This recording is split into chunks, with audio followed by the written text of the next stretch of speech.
Hi again, everyone. This video is sponsored by contribution from Elisa, and here's her story.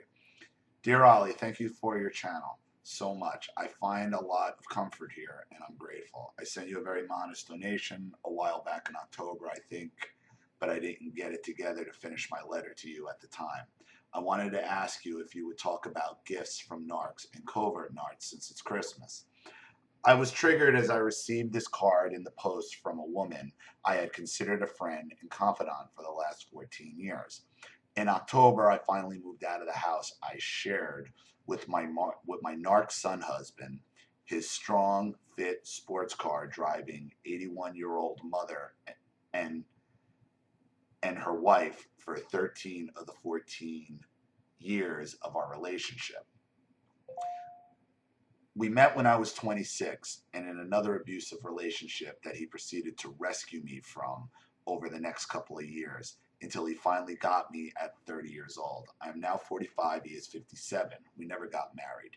Yes, we lived with his mother. We didn't need to, and I didn't want to. I wanted our own home. Well, that's definitely a son husband. His mother is a closet lesbian narc, retired, wealthy town doctor. She eloped with she eloped with and secretly married a woman her daughter's age about 10 years ago. Son Husbands maintains that this is not a marriage. The civil partnership is for tax reasons. Whatever. You've heard it all before, Ollie. Oh no, not my mommy wife doesn't actually want to eat pussy. Sorry for putting it so blatantly, but he's having a little crisis there that he wants to say it's for tax purposes. Oh, Lordy. The house is huge and in an affluent town.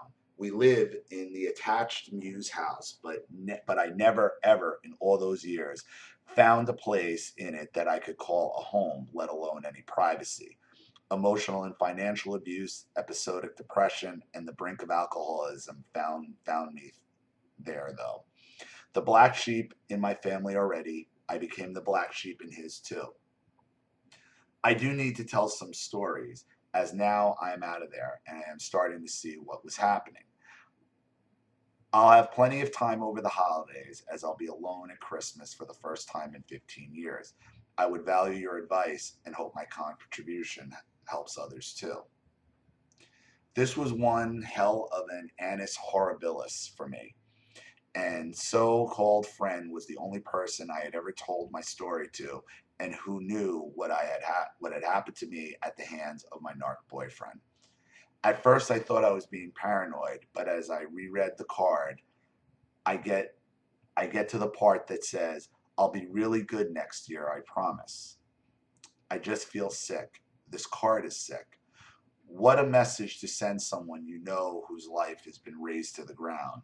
You know You know who you know will be all along, trying to cope and likely devastated over these holidays. When I was a small child, I used to say that when I grow up, I want to be a cat. I don't want to be human anymore. I guess I knew my role already. Thank you, Ollie. Lisa.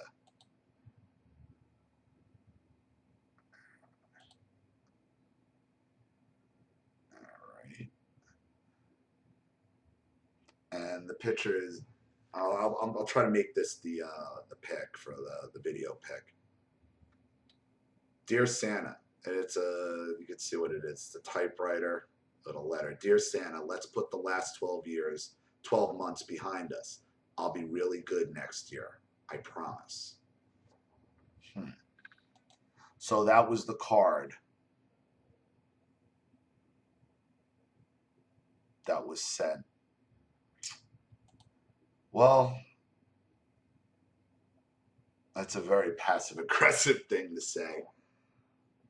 I mean, that is a very, very passive aggressive thing to say. So, women are terrible to each other. I mean, I know I've said this before, and even been Normus is accusing me of being like a woman hater and picking on women, which is far from the case. Okay, women usually get their worst shit from other women, and yeah, that's a really shitty thing. It's just a. Because all she'll say is, oh, it's just a nice card and it was a joke and ha ha ha. But when you're low and you're down, you don't want to hear that you've been bad. And it's just nonsense. That's just nonsense. Now, to your greater question about gifts from the narcs and the covert narcs, look, we know anything. I mean, this is a simple one. Whether it's Christmas or not, okay, doesn't mean the gift doesn't come with strings on it. The holidays doesn't cut the gift string from the narcissist. It only shines a light on it because it gives them the opportunity to have to do for you in front of other people and to call you out on it later when you don't give them what they want. I mean, that's simple. I mean, that one doesn't even really need to go that deep. Okay, but again, because the holidays are so stressful and the fear of being alone, you forget these things. Okay?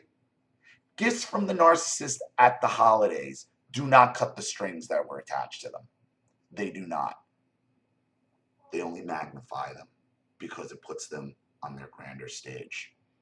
So, thank you so much for your support and your contribution, Lisa. Thank you for the story. I really appreciate it. Thank you to everybody who's watching. Please leave any opinions or advice in the comment section below.